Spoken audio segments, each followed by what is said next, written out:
স্ত্রীকে খুনের অভিযোগে গ্রেপ্তার স্বামী, ধৃতকে তমলুক আদালতে পাঠালো পুলিশ। পূর্ব মেদিনীপুর জেলার ময়না ব্লকের চাঁদিবেনিয়া গ্রাম থেকে গতকাল বিবেক সাহু নামে এক যুবককে গ্রেপ্তার করে নিয়ে আসে বলে জানা গিয়েছে। গত 29শে নভেম্বর ময়নার চাঁদিবেনিয়া গ্রামে প্রতিমা সাহু মণ্ডল নামে ২৬ বছরের এক গৃহবধূ গলায় ফাঁস লাগিয়ে আত্মহত্যা করে বলে জানা গিয়েছিল। 30শে নভেম্বর আমাদের সংবাদ মাধ্যমে ওই গৃহবধূ দিদি গীতা মণ্ডল তার বোনকে খুন করা হয়েছে বলে দাবি করেছিলেন, কিন্তু ওই গৃহবধূর বাপের বাড়ির লোকজন স্বামীর বিরুদ্ধে কোনো অভিযোগ দায়ের করেনি। সেদিন সমস্ত কাজকর্ম সম্পন্ন হয়ে যাওয়ার পর জানা যাচ্ছে গতকাল গৃহবধূর বাপের বাড়ির লোকজন ময়না থানায় দ্বারস্থ হয়ে গৃহবধূর স্বামীর বিবেক মণ্ডলের নামে খুনের অভিযোগ দায়ের করে। সেই অভিযোগের ভিত্তিতে পুলিশ চাঁদিবেনিয়া গ্রাম থেকে গতকাল বিবেককে গ্রেপ্তার করে নিয়ে আসে। আজ ধৃতকে তমলুক জেলা আদালতে পাঠিয়েছে পুলিশ। গৃহবধূ খুনের অভিযোগ সম্পর্কে তার দিদি ও তার বাবা কি বললেন শুনুন।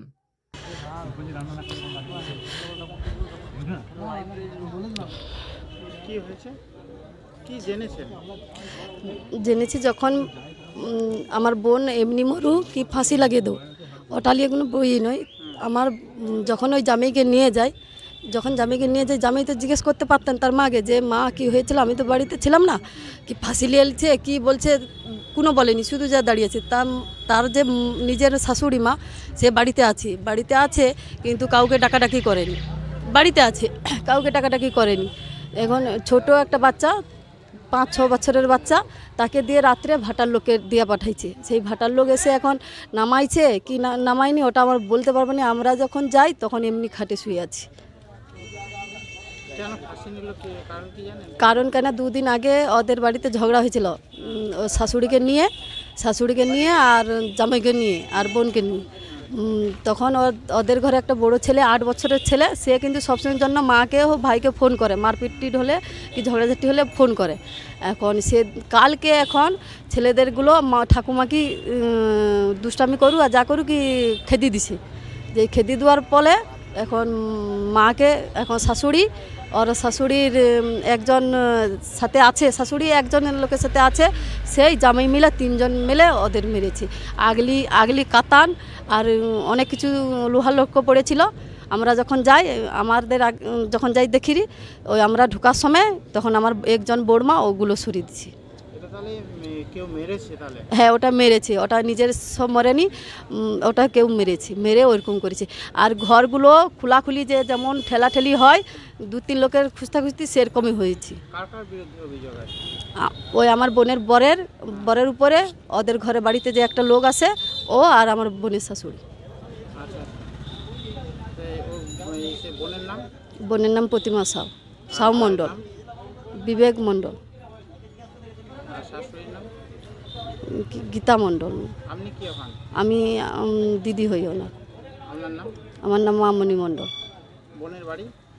চাঁদিবেনা। আমি কর্ণাটকে ছিলাম।